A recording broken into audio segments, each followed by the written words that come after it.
আমন্ত্রণ বাংলাদেশের কথায়। আজ ২৮ ফেব্রুয়ারি ২০১৬। খবর পড়ছে আজ মেরিন আক্তার। পা জোড়া করে বসলে যে সমস্যায় পড়তে হয়। আপনার কি পা জোড়া করে বসার অভ্যাস আছে?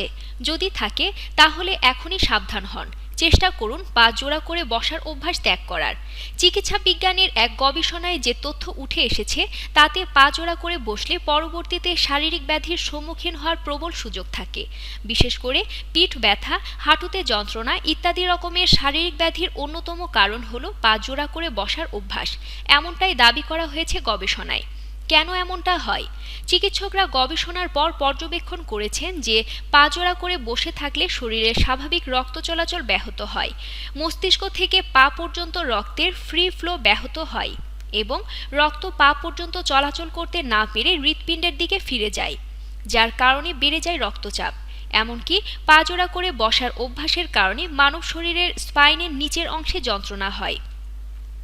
এতক্ষণ আমাদের সাথে থাকার জন্য ধন্যবাদ। প্রতিনিয়ত দেশ ও বিদেশের সমস্ত খবর পাওয়ার জন্য ভিজিট করুন www.bangladesherkotha.com।